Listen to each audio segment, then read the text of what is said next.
আমরা সকলেই পুঁইডাঁটা চিংড়ি মাছ দিয়ে যেভাবে রেসিপি তৈরি করে থাকি, আজকের এই রেসিপিটা একেবারে অন্যরকম। এই রেসিপিটা যদি আপনাদের কাছে একেবারে নতুন হয়ে থাকে, আমি আপনাদেরকে প্রথমেই রিকোয়েস্ট করে নেব, এই রেসিপিটা যদি আপনারা থাকুন আর কিভাবে তৈরি করলাম সেটাই আপনাদের সাথে আজকে শেয়ার। চিংড়ি মাছ আর পুঁইশাকের এই রেসিপিটা যদি আপনি একবার এইভাবে তৈরি করে থাকেন না, তাহলে গরমে বারবার করে কিন্তু আপনি রেসিপিটা তৈরি করবেন। আর পাশে অন্য কোনো রেসিপি থাকলে মনে হবে এই একটা তরকারি দিয়ে আপনি গতানুগতিক পদ্ধতি থেকে একেবারে আলাদা আজকের রেসিপিটা তৈরির জন্য নিয়েছি এখানে কুমড়ো, সাথে নিয়েছি ডাটা, যেগুলোকে কাটোয়ার ডাটা বলে, নিয়েছি পটল, সাথে নিয়েছি ঝিঙে, আর নিয়েছি পুঁই ডাঁটা পাতা, আর চিংড়ি মাছ নিয়েছি। খুব ভালোভাবে চিংড়ি মাছের পিঠে শিরাগুলোকে ফেলে খুব ভালোভাবে, সবজিগুলোকেও খুব ভালোভাবে ধুয়ে পরিষ্কার করে নিয়েছি। আর চিংড়ি মাছের মধ্যে নুন আর হলুদ মাখিয়ে কিছুটা সময় সবজিগুলোকে খুব ভালোভাবে ডুবো ডুবো করে কেটে নিয়েছি। রান্নাটা শুরু করার আগে প্রথমে কড়াই বসিয়ে দিয়েছি, তার মধ্যে দিয়ে দিলাম সর্ষের তেল। এবার সর্ষের তেলের মধ্যে সামান্য একটু নুন দিয়ে দিয়েছি। এবার কেটে নেওয়া পটলগুলোকে প্রথমে দিয়ে দিয়েছি। পটলগুলোকে খুব ভালো করে ভাজা হয়ে গেলে তার মধ্যে পাঁচফোড়ন আর শুকনো লঙ্কা ফোড়ন হিসাবে ব্যবহার করলাম।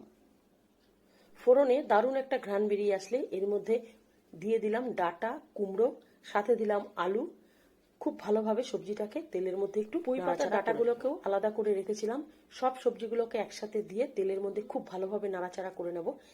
এবার কিছুটা সময় নাড়াচাড়া করে নেওয়ার পর এর মধ্যে দিয়ে দিলাম ঝিঙে, সাথে দিলাম পুঁইয়ের। এইভাবে এক এক করে সবজিগুলোকে ভালোভাবে তেলের মধ্যে নাড়াচাড়া করে নেব। তার মধ্যে সবজির মধ্যে দিয়ে দিলাম হলুদ আর নুন দিয়ে তরকারিটা খুব ভালোভাবে নাড়াচাড়া করে গ্যাস কমিয়ে ঢাকা দিয়ে রেখে দেবো।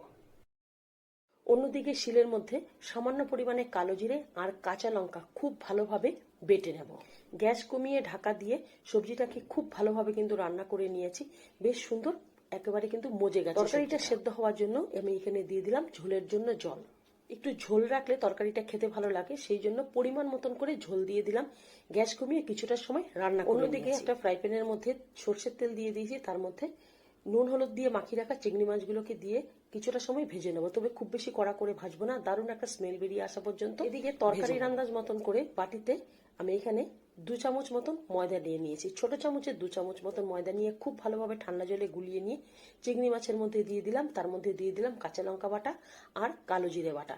এবার খুব ভালোভাবে চিংড়ি মাছের সাথে মিলিয়ে নিয়ে এর মধ্যে অল্প একটু জল দিয়ে দেবো। কিছুটা সময় এই ফ্রাই প্যানের মধ্যে চিংড়ি মাছটাকে একটু ফুটিয়ে নেবো।